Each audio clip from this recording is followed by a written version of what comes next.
Hello everyone, welcome back to another video. My name is Jared Beckwith, and in today's video we're going to be looking at a real patient's EEG. So if we look into this patient's history, they are a 52-year-old right-handed male with history of diabetes, high blood pressure, a syncopal event on March 3rd after taking tramadol. He felt lightheaded and has a past history of a similar event. And so we got to figure out what these events are, guys. And in this recent event, he was unconscious for 5 minutes and was confused afterwards. Now that's interesting because when a patient has a seizure, they have something called post-ictal confusion, or they can have that. And that's when the person is a little bit confused after having a seizure. So let's get into this EEG and see what's going on with this patient. Now, the first thing you want to do when you're looking at an EEG is that you want to compare the background on the left side and the right side. So in order to do that, we find the left side, 01, and we'll just count the number of waves. 1, 2, 3, 4, 5, 6, 7, 8, 9, maybe 9.5 to 10 on the left side. Now, if we count on the right side, 1, 2, 3, 4, 5, 6, 7, 8, 9, 10. Okay, I'll give it 9.5 to 10 hertz or waves per second. Posterior dominant rhythm. It's the background rhythm that happens in the back of the head, so that's why we're looking at the O's on both the right and the left side, and we're comparing them. Now that looks symmetric to me, and this is just the first page of EEG, but this gives us a basic idea of the overall background of the EEG. Now, another way to check the overall background is with the trends feature. Now, when we look at the trends, this one is the left side of the brain, and this one is the right side of the brain. Don't pay any attention to the bottom two. We're just going to look at these two first. And the frequency is on the y-axis, and time is on the x-axis. And the color shows how powerful the frequency is. So here at 10 hertz, remember we counted out 10 waves per second, there's essentially a red line, kind of like a red stripe right down the middle of this, and it's on the right side as well.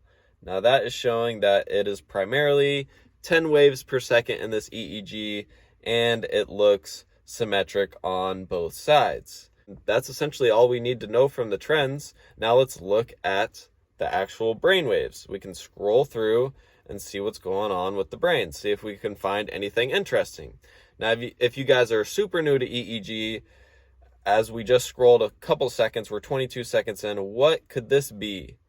This weird stuff right here. Well, that just looks like some probably lateral eye movement, I would say. You can tell by the channels that it happens in, FP1 and also FP2. Those are the channels that it's happening in. And it's just some eye movement. The EEG picks up essentially any electrical signals that are even near the head. So the eyes are near the head. So that's why we're picking up this little eye movement here. And this right here, this is just some muscle activity. So when you want to reduce these artifacts with the press of a button, you can see the muscle artifact is kind of like as a ghost in the background. So you can see what the original EEG looked like.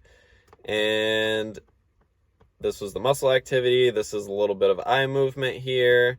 And it can reduce these artifacts with the press of a button. Pretty cool, right? Now we'll just keep scrolling through, just some eye movement, a little bit of muscle activity. Here's a nice, pretty little eye blink here. The ones before where it looked more like lateral eye movement. Now this is a beautiful eye blink. Now if we keep scrolling on, so they're awake. We know that because they're blinking. And it seems as if they have their eyes closed here, and you can see the nice between 9 and 10 waves per second in the back of the head. Beautiful. Let's see if we can find anything else. Oh, what is going on here? This looks a little strange, right? It's probably coming from the person maybe touching FP2 right on their forehead. So it's not anything out of the normal. It's just what is called an artifact, something that is not coming from the brain.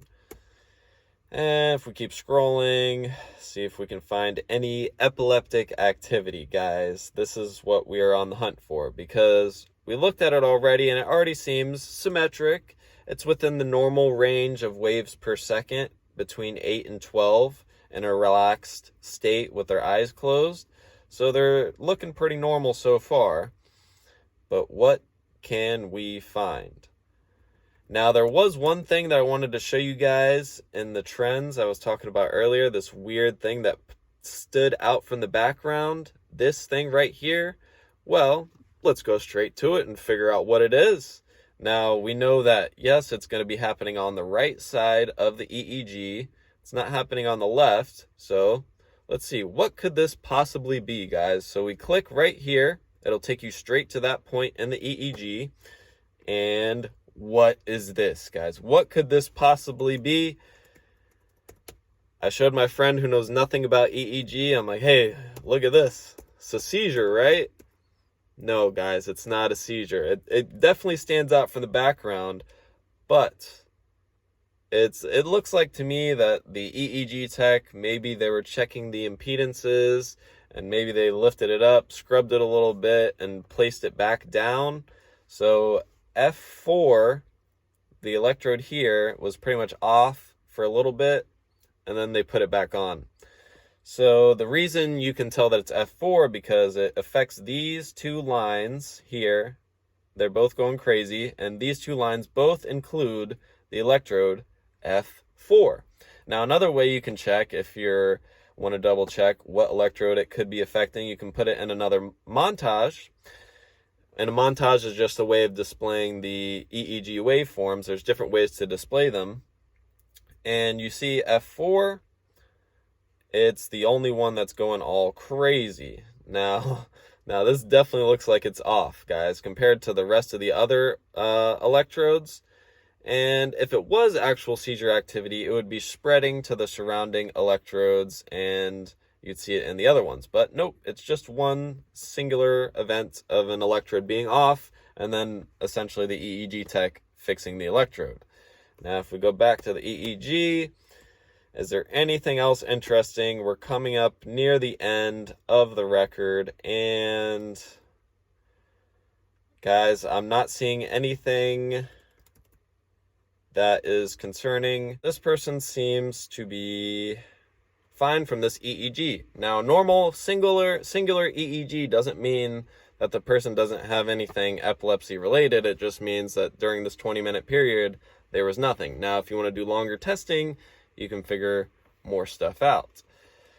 But this is it for this patient, guys. A normal EEG, about 9 waves per second. It's beautiful. Hope you guys like this. Hope you guys enjoyed. Thank you so much for watching. Hit the like button if you like this. If you want to see more EEG record reviews, let me know. Your support means the world to me, and I'll see you all on the next video.